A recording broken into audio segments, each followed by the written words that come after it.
Hello and welcome to our live stream from the Boyne Valley in Ireland, which is home to the iconic ancient monuments of Newgrange, Knowth and Doeth.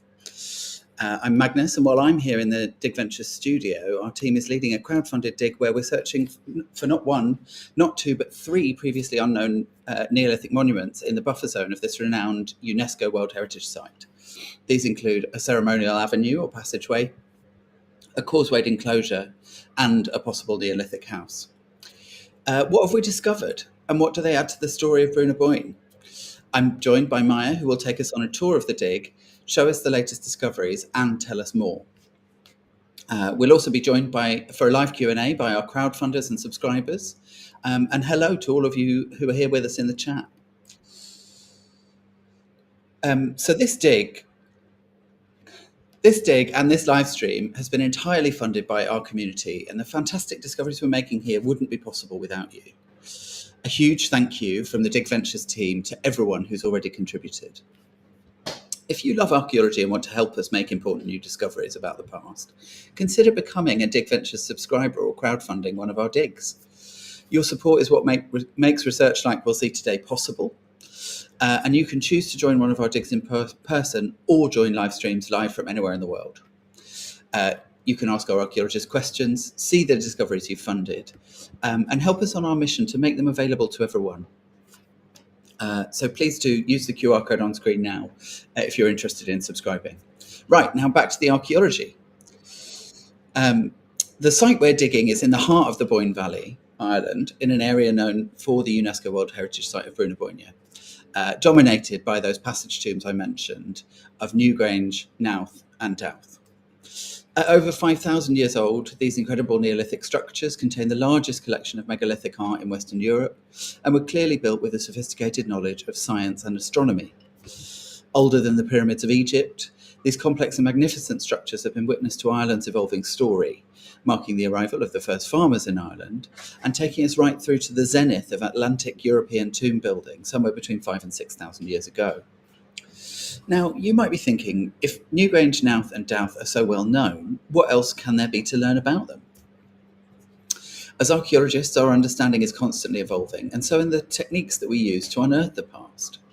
Over the last few decades, archaeologists have developed techniques that allow us to zoom in to incredible detail, such as the use of ancient DNA or aDNA analysis that tells us where ancient people came from or even how they were related.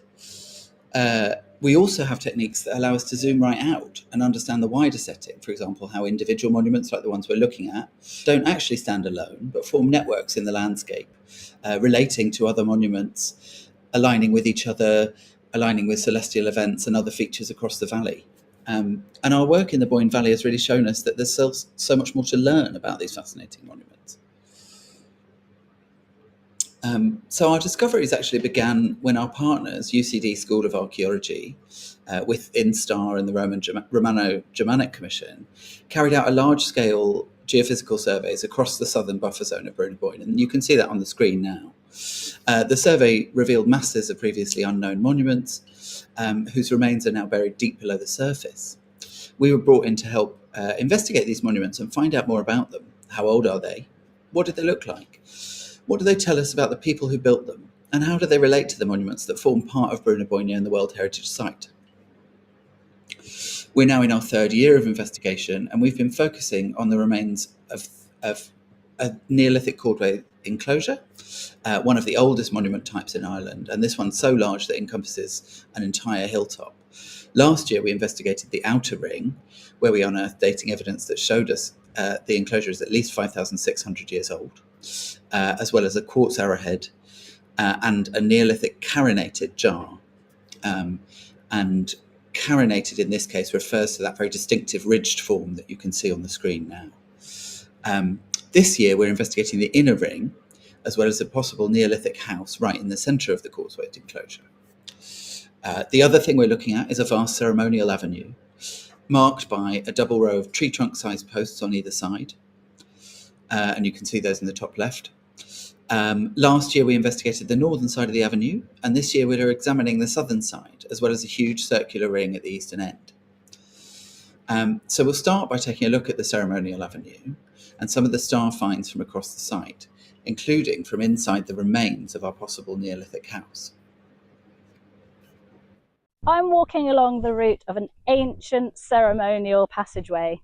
Behind me, we've got the World Heritage Site of Boyne, including the henge at Doeth and the passage tomb at Knowth. Although you can't see anything standing here today, the geophysics is really clear. Around 4,500 years ago, here stood a series of posts at least 40 metres long, 12.5 metres wide, with about 17 posts on either side. You can really clearly see it here. All the way along here, stretching along here, are the row of posts. In previous years, our team has dug here and here. And this year, our team is digging here and here to try and learn more about this incredible ancient monument. So let's start by going to have a look at what is in Trench 7. Come with me. So this is Trench 7, and it's incredible. What we've got is post holes, post holes, post holes, and more post holes. Let's start by having a look at the biggest ones, which are the ones that we think we can see here on the geophysics. Let's go and have a look and see what they're starting to tell us.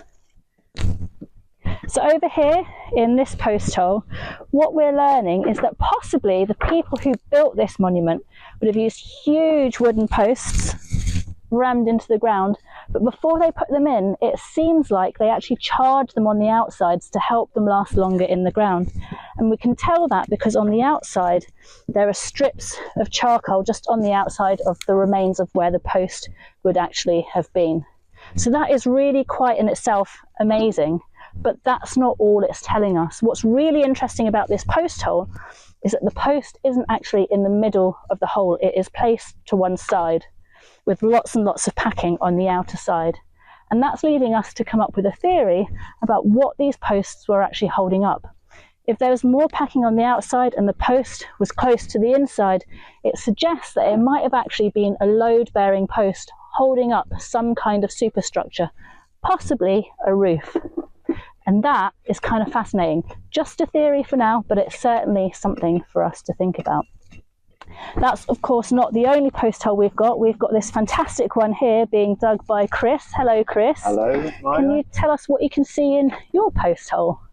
Well, it's the next one along in the sequence, and it's really got quite dramatic this afternoon because I don't know if it shows up on the camera, but we can see some very dark material here like this, and then here is a much lighter line like that, and that's just showing us that this is where the post was, and this is the packing material which was put in afterwards to hold it in place.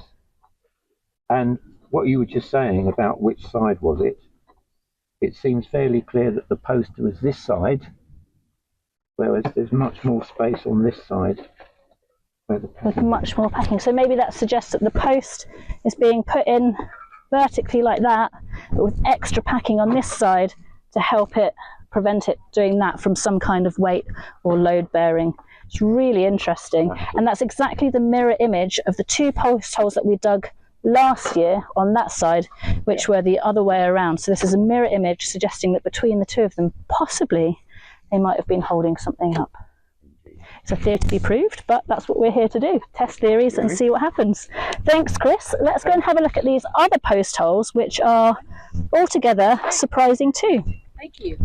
So when you have a look at the geophysics, you can see these two long lines of post holes.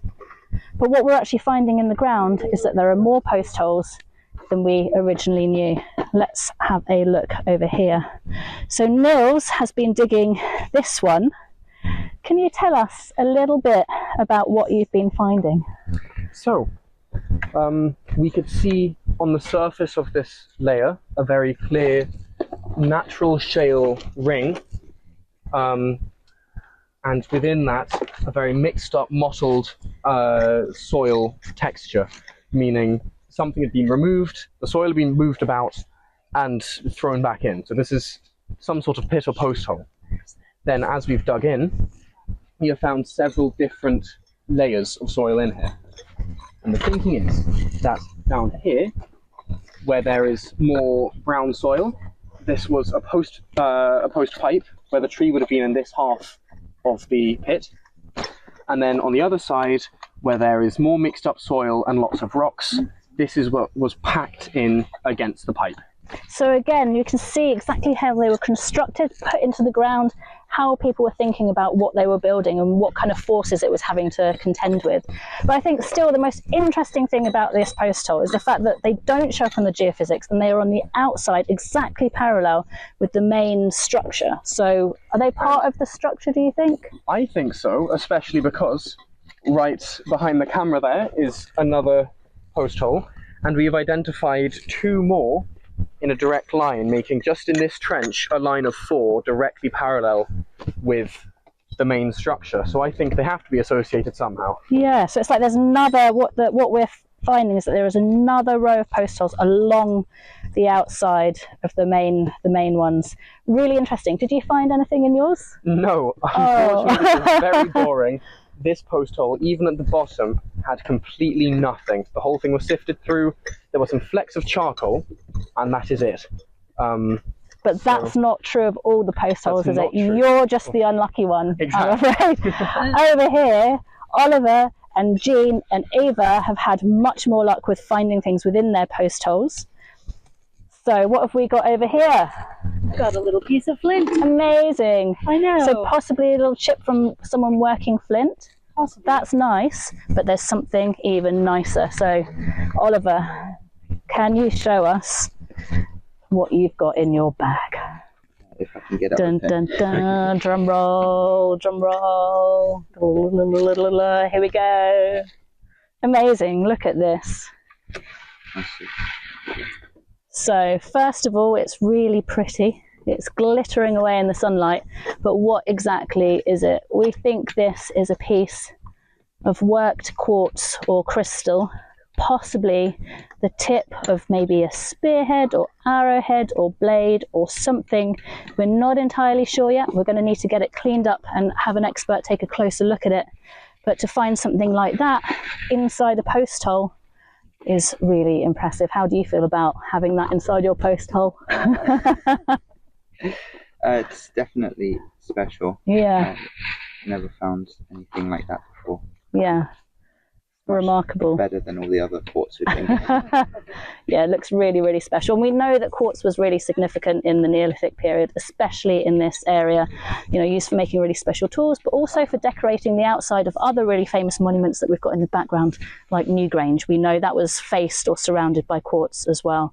So to find a piece of that up here on our site, it's just the icing on the cake. So that is Trench 7. We've got more to see though. So over in Trench 6, something interesting is also happening. On the geophysics, we thought we could see a big ring of post holes right at the end of our ceremonial avenue. But is that what we're actually finding as we dig Trench 6? We're going to go over and speak to Anna to find out.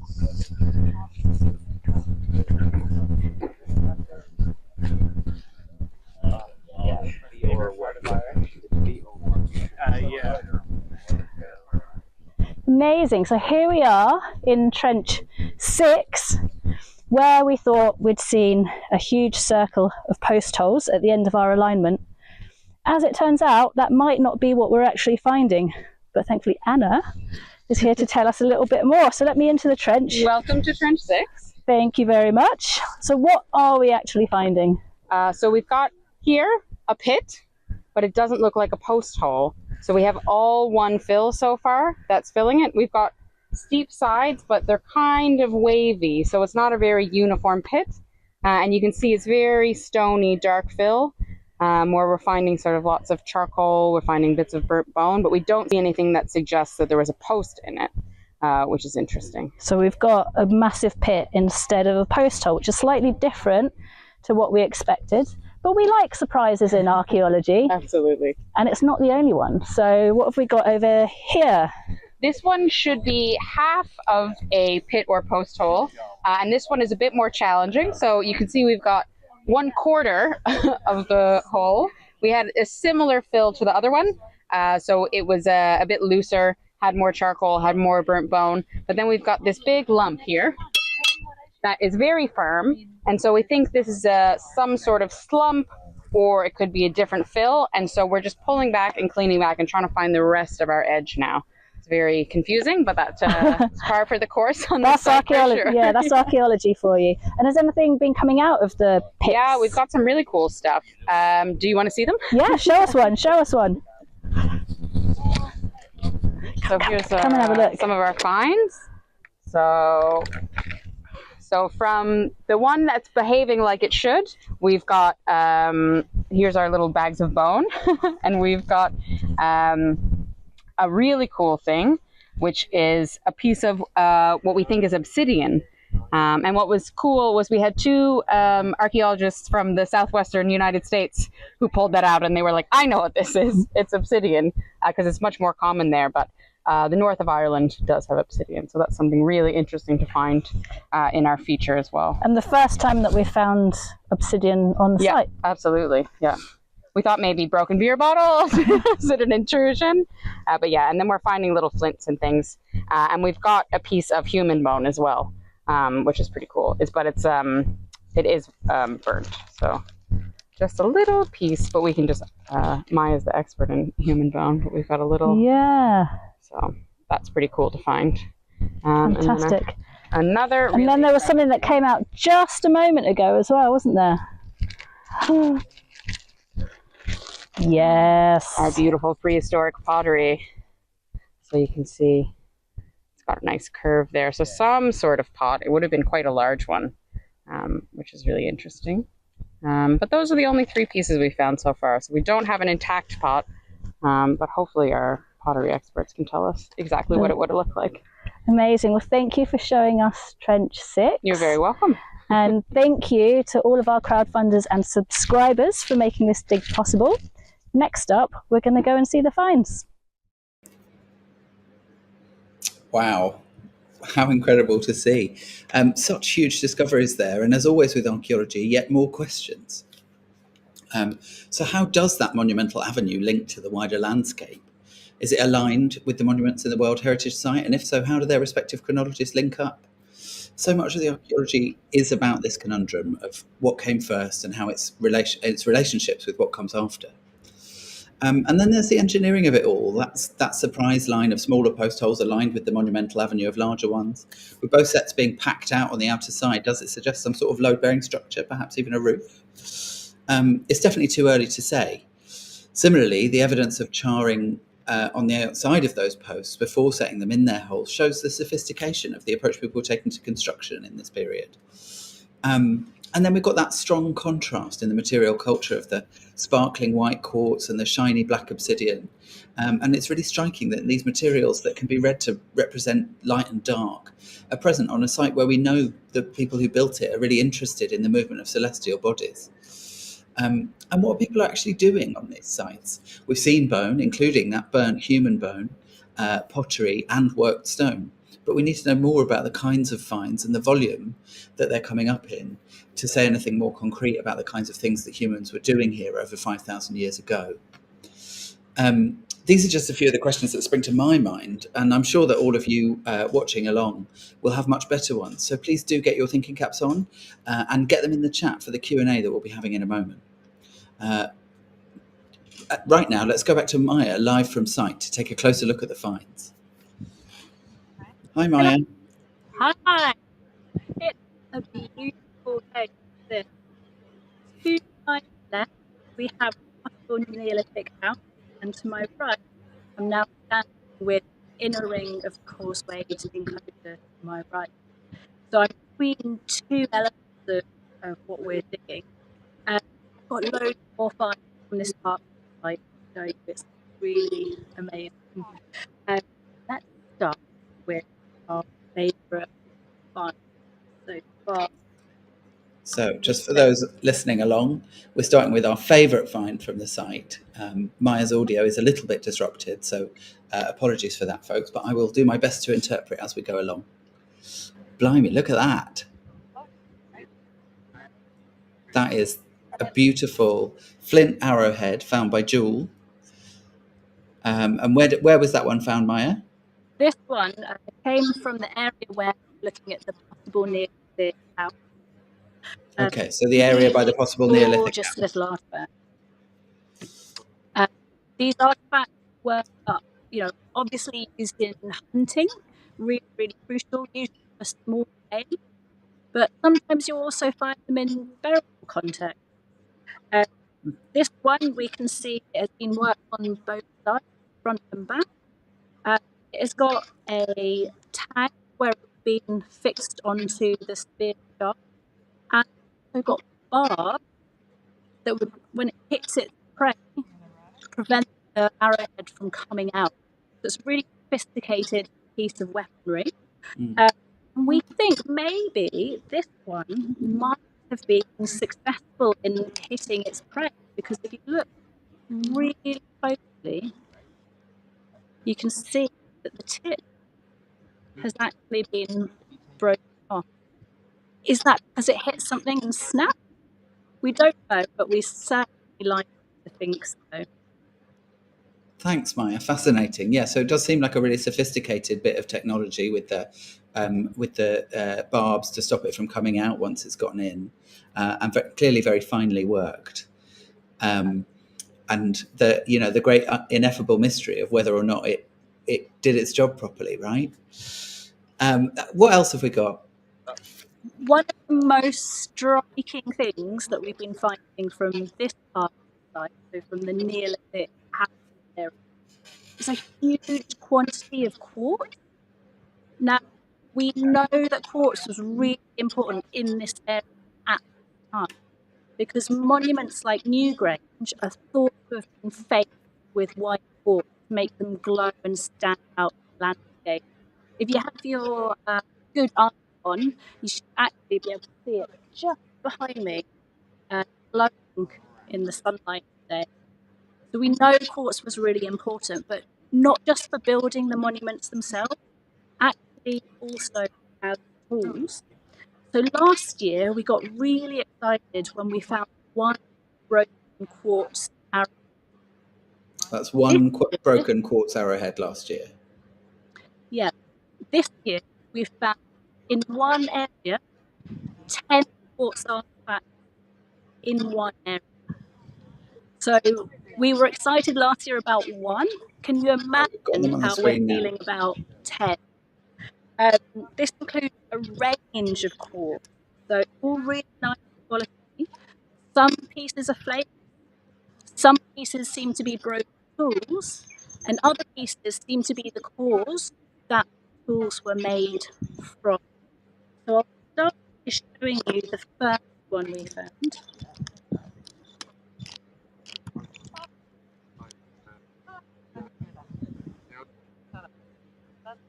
So this one is almost transparent. You can see the light coming through. Yeah, it's a great day to look at it. Is part of possibly a tip or a point.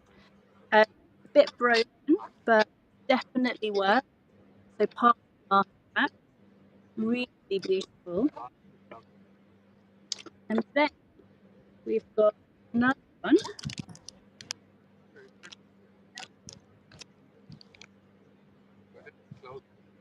Again, part of a quartz point here.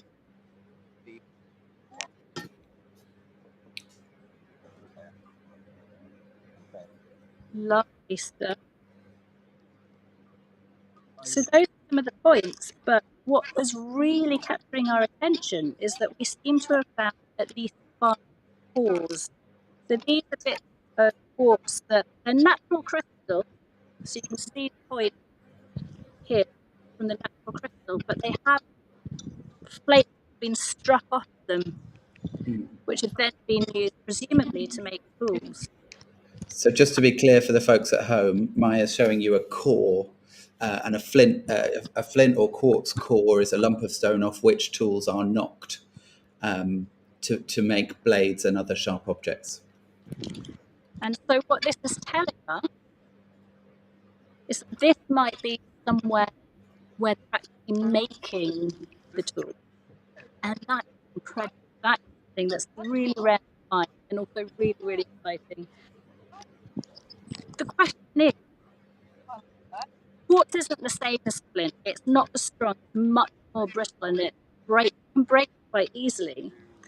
So were they practical tools, or were they something more symbolic? Were they used to kind of show status or some sort of belief, or were they being used because of their properties, because they are translucent, they're almost glass-like in a period when they didn't have it. So it's really quite special stuff. It was clearly highly prized and highly valued, and presumably believed to have some sort of special quality.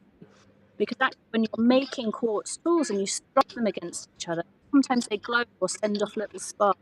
You could just imagine how captivating or how magical that would have seemed. So the fact that you've got 10 quartz artifacts from one trench is, very. Yeah, so we've got this different material, from a people on the site who we know are quite sort of materially sophisticated, and are actually making things that we can see. How about pottery? Have we had much pottery this year? We've had a few pieces, but we haven't found half the jar like we did last year. But we have found some good chunks. This is the piece that was found at the trench, right within the bottom of one of the pits. So you can see it's very cool, very key. That's very characteristic of prehistoric Neolithic Bronze Age pottery. We've got Yes. really big chunks here. So we lost the sound slightly on your description there, but I think you said that it's very thick. It's quite sort of rough and looks a bit spongy to look at, although obviously it's solid. Yeah, really interesting to see. Yeah, really interesting. And what's interesting is that these have all been found within either post hole or pit. So they're not random pieces that have been discarded.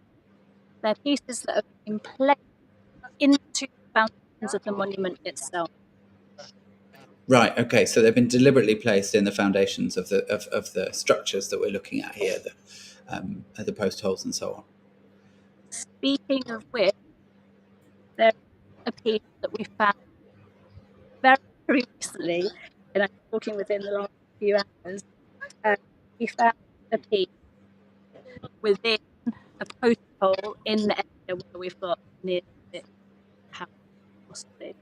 We found Okay. a piece of work. So this is something that's come out of a post hole that may relate to this Neolithic house.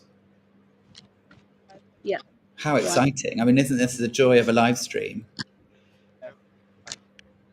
So this big piece, here, and it does seem to have some evidence being worked. Okay, right. So we've got another piece of worked quartz that's come from that Neolithic house, have we? Yeah. Oh, amazing. From a post hole. Okay, right. So it's gone into a post hole, quite intentionally when it's being, when a post is being set in it. Yeah. That's thrilling, isn't it? Absolutely, yeah. Again, so many more questions than answers, but fascinating. Yeah. I think the other thing I just wanted to show you, although I'll take it out of the bag, it's so delicate, but it shows how carefully the team is excavating, and that we found these tiny fragments of bone. Okay, so this is a bag of tiny fragments of bone, right? Yeah. Yeah. So this is being again collected from the pit up in Ann Trench. That was trench 6, even very 6, where that big circular ring of post hole, or as we now think, pit was bone, including human bone as well as bone out of those pits. Again, presumably placed there intentionally. So putting artifacts into the foundations of their monuments. Yeah, so we've got human bone from that pit that we know isn't a post hole, that's got a lot more kind of burnt material in it. How interesting. It'd be so interesting to learn what we can through specialist analysis of that in due course. Lots to tell us, I think. Well, thank you very much for showing us those finds, Maya. It's amazing, and such a privilege to get the kind of live from site stuff, especially with that new piece of work stone from the Neolithic house. we had been hoping to walk over to look at the Neolithic house. Should we give that a try? Yeah, let's do it. Great. Okay. Thanks very much, folks, for your patience at home. We know that signal can be an issue. It's looking like the visual's holding out well, but do bear with us on the sound. Hi, folks. So I think something has just happened over here. Oh, yeah. What's happened? It's tentative. Tentative, yeah. But it's enough to give us hope.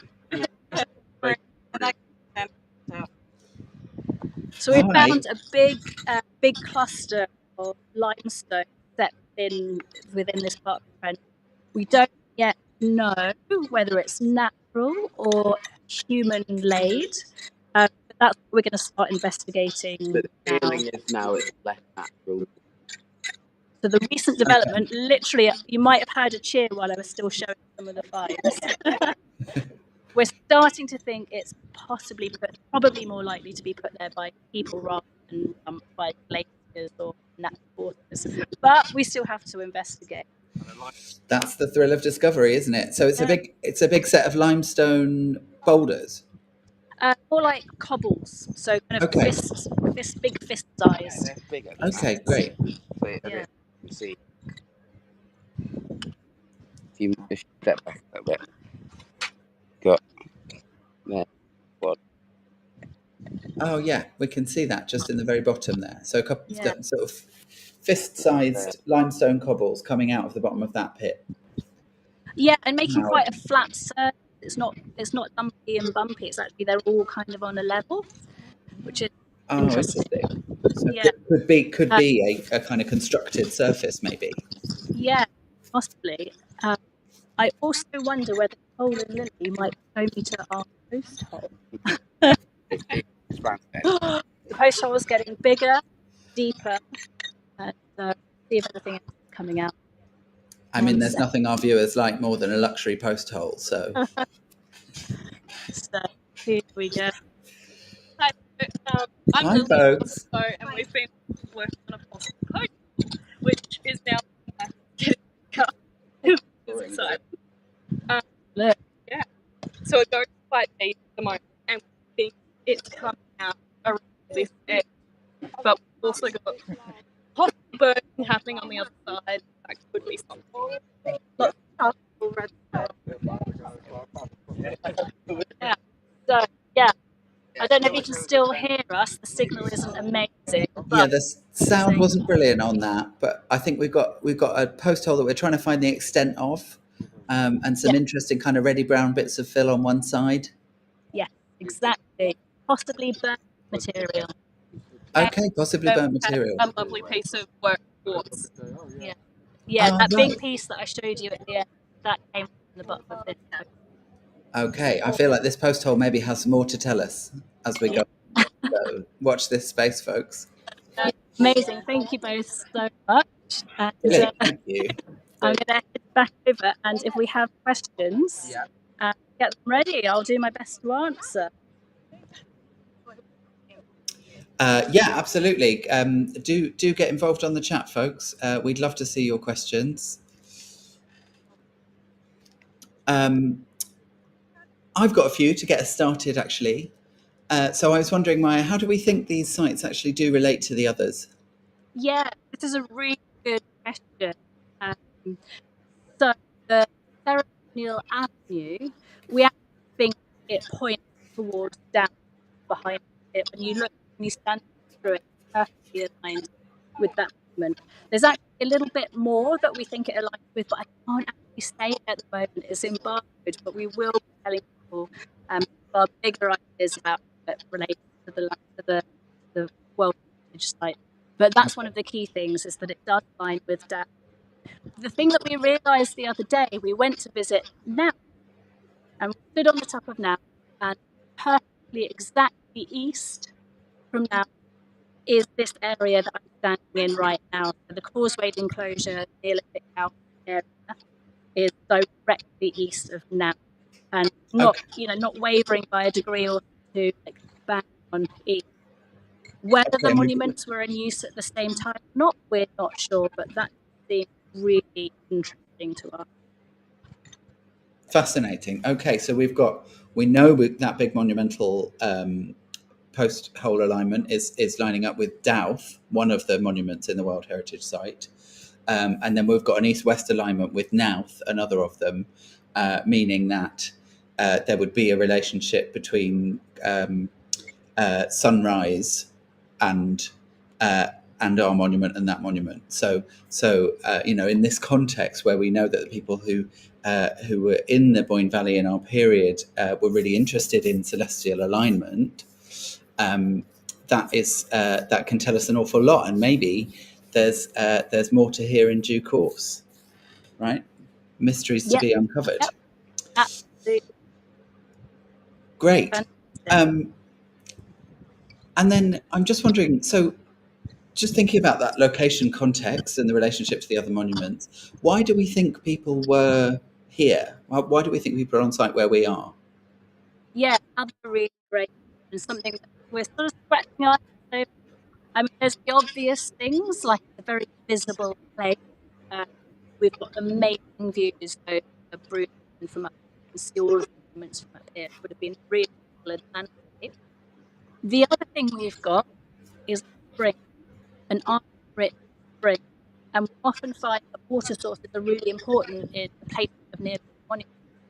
And this one, just any kind of spring, it's one that we find. So the water runs bright orange.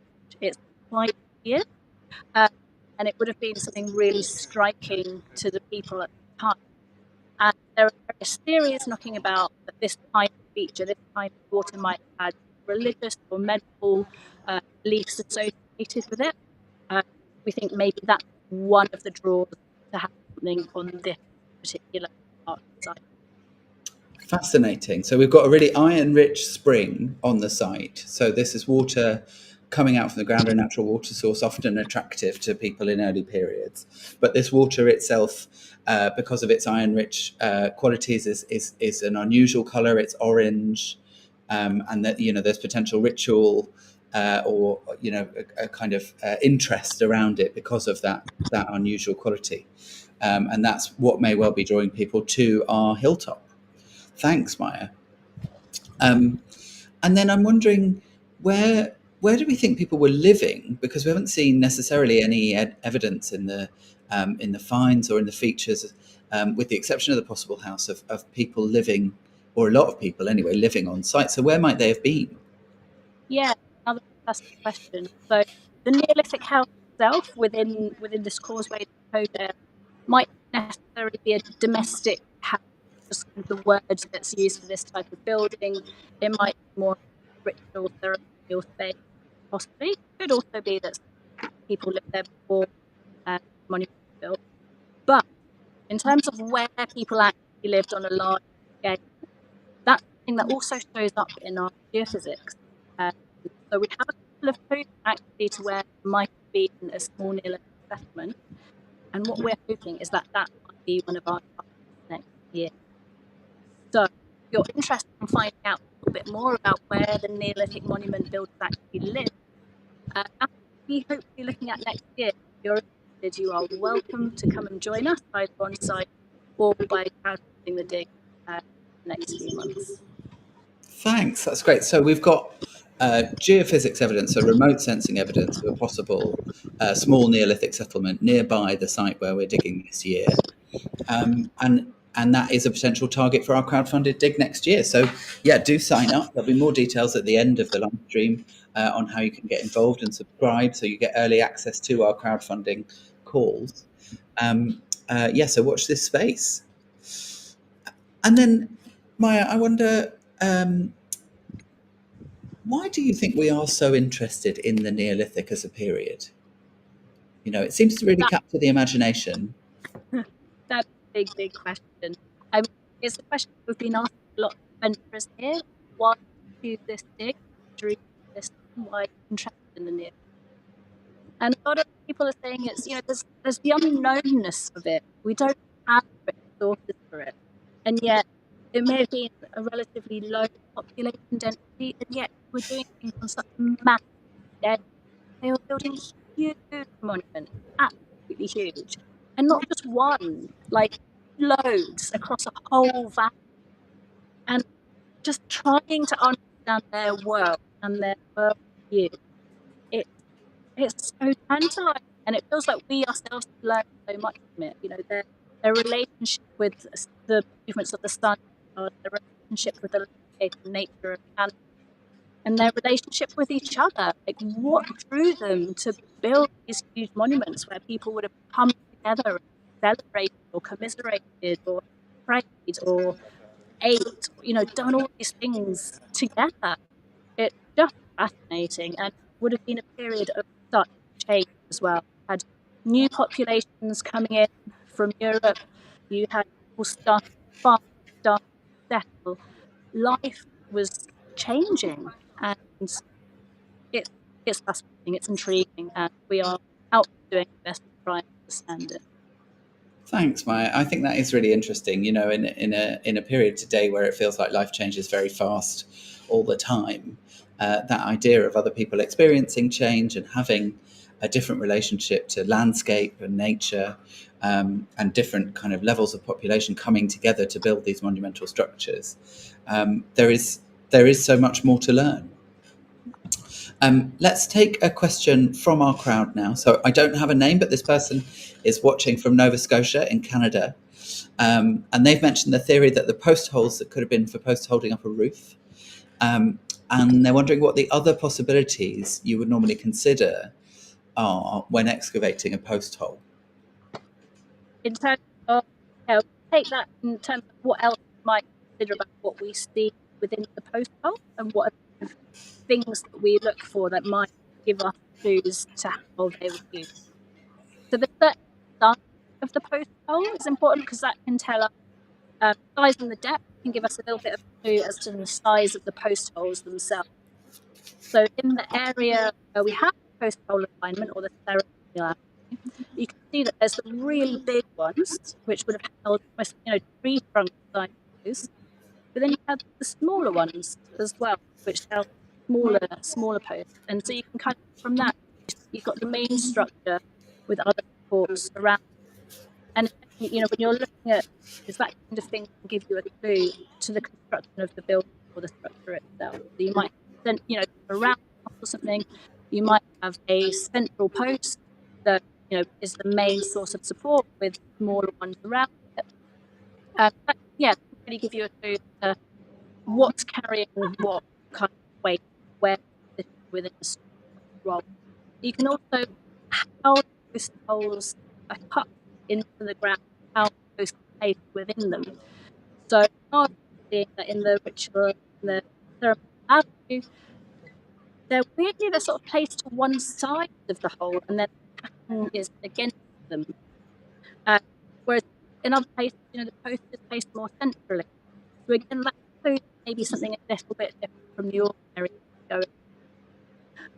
In terms of how to interpret the evidence we found from the ceremonial lab, one, the original theory that we started with was that it was a simple row post, so double row posts on either side, just each one standing on their own.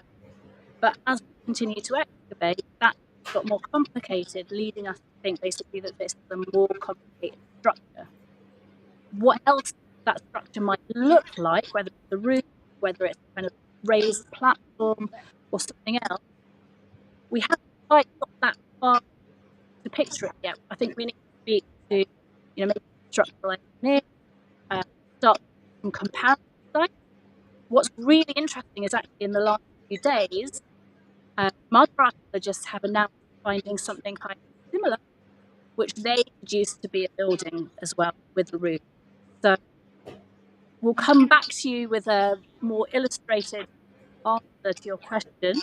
But at the moment, there are lots of possibilities, and we are open to ideas from our community, our venturers, and also we are speaking to other archaeologists around England and across the UK as well, to see how what we found compared to other sites. Thanks so much. So we've got a kind of set of engineering questions around post holes, whereby you can place a post more centrally within it, or have it more to the side, and then that might suggest whether it's a freestanding post, supporting a kind of simply marking a way, or supporting a fence, or supporting something else, or if it's supporting a superstructure, and great to bring in that important comparator site elsewhere in the Irish context. And of course we can look across the British Isles, because our kind of national divides don't quite apply in the same way in this period. Yeah. Brilliant. And what's really interesting as well, in fact, over in the trench over there, we've been investigating the inner ring. They've actually found some in situ timber, some pieces of wood that are preserved in place. Wow. And they're designed completely differently. They're not in place posts, but much more like beams. So still investigate those. I'll leave that there for future discussion, but really. Absolutely, definitely more to say in due course. We've had some questions come in on the chat about the quartz itself, because quartz seems to have been a real highlight of this season.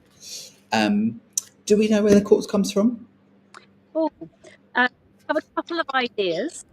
So there's different types of quartz. That's the important thing to know. There is the kind of milky white stuff, often comes in white chunks, and then you have the more refined, clear, or transparent crystal glass type quartz.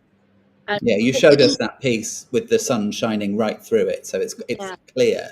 It actually allows the light through, rather than just being a kind of bright white rock.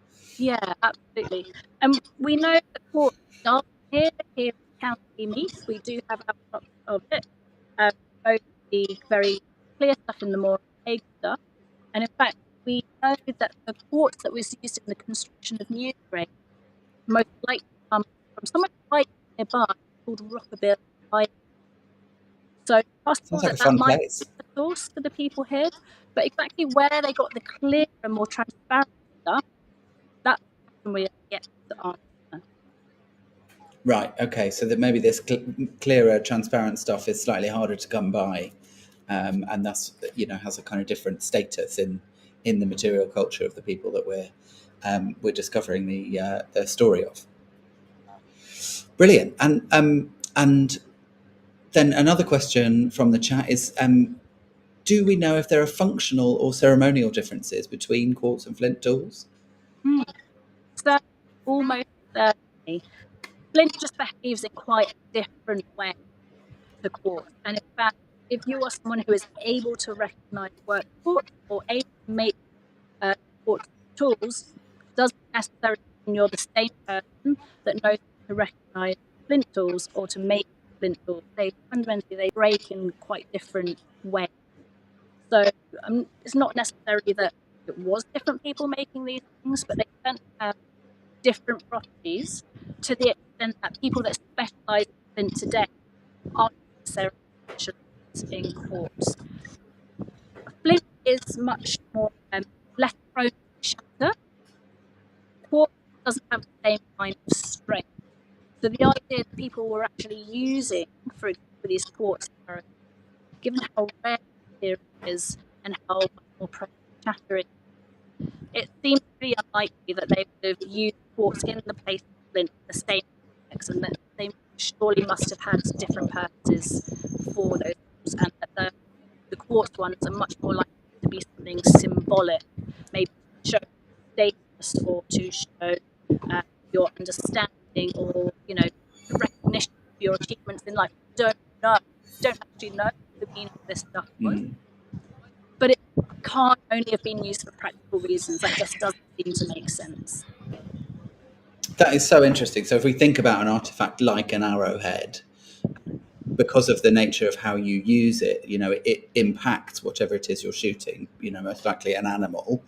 And a quartz arrowhead would shatter. It's much more likely to shatter on that impact, whereas a flint one will retain its integrity and actually pierce the animal itself. That is so interesting. And then, of course, we've got the dimension of colour as well in them, haven't we? Yeah. In fact, the fact that they're translucent, but they just appear so different to everything else. We're captivated by them today when we find these splints, even without knowing that they were meaningful to near people. Everyone kind of gasps almost. Oh, that's beautiful. Yeah, you've got that sparkle that we can see on the screen now. Great. Okay. Well, folks, do come pop up with other questions in the chat if you have them. We've got a few more minutes. It'd be great to hear from some more community about what's going on. Otherwise, Maya, what do the next few days of the dig hold for you? Lots and lots of digging. Okay, lots and lots of digging. We're on the last leg now, are we? Last day, lots of digging. We're still finding new features. There are things that we need to do, and there's still lots of stratigraphy to get through. There's still questions to answer. Also need to start recording our finds. This is actually probably the most important part of the process overall, is recording what we found, so that when we leave the site, we can refer back to everything. We know what was found, where, in which context. So that includes photography, hand-drawn plans and sections, 3D models, taking records about the graphic layer context that we found, so what kind of soil there, what vines were in there, and all of that information, we take it away with us and put that together pieces of the puzzle. And then all of the artifacts themselves, they all stay in Ireland to be analysed by experts from, probably from University College Dublin, but some of our Irish partners as well. And we also take away environmental samples as well, we sent off to the lab for example, radiocarbon. So we're getting everything ready for the next phase of the journey, which is the analysis of everything that we've found. Thanks, Maya. And just to clarify that, because again we had some issues with the sound. What we're looking at in these kind of last remaining days of the field season at Brú na Bóinne this year is a lot of recording. So much of our archaeological knowledge is constituted not just in what we find, but in the spatial relationships between what we find and the deposit of earth it's in, the layer that it's in, and how that relates to natural geology. And it's that complex intersection of all of those different dimensions of what we see when we dig that actually allow us to develop a full understanding of the archaeology. So a really important part of the process, recording, that happens through, as you said, photogrammetry models, 3D modelling, through GPS recording, through good old-fashioned drawing of sections, and recording on pen to paper, pencil to paper. And then, yeah, great to hear about what happens with finds and material afterwards as well. So the finds from the site actually staying in Ireland through our partner University College Dublin, being analysed by Irish specialists, because so much archaeological knowledge is quite place specific. So we need to ensure that what we're finding on the site is benefiting from all of that local knowledge to draw the fullest understanding about these stories. Yeah, brilliant. And sounds like there's an awful lot to do, actually. Yeah. Yeah, right. Well, I think we'll let you get back to it then. But thanks very much for taking us around today. And best of luck with the rest of the dig. Yeah, fantastic. So, yeah, bye.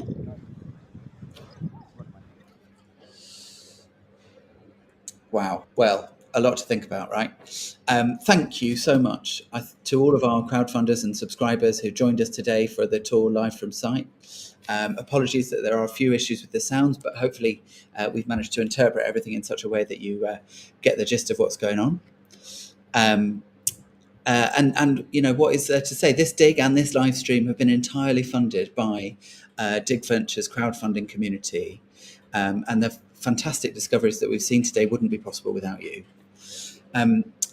If you're not already a crowdfunder or subscriber and you would like to get involved and help make this kind of great archaeology happen, either in person or online, you can see all of our upcoming projects by going to digventures.com/calendar, or you can use the QR code on the left-hand side of the screen now. And if you'd like to know more about becoming a subscriber and all of the perks that come with it, including particularly early access to our crowdfunding opportunities, then do go to digventures.com/subscribe and use the QR code on the right.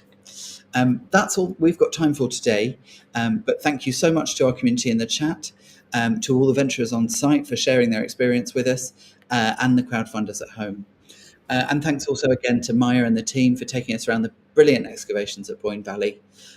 Watch this space for updates on the various kind of questions that have been raised by what we've talked about today. Goodbye.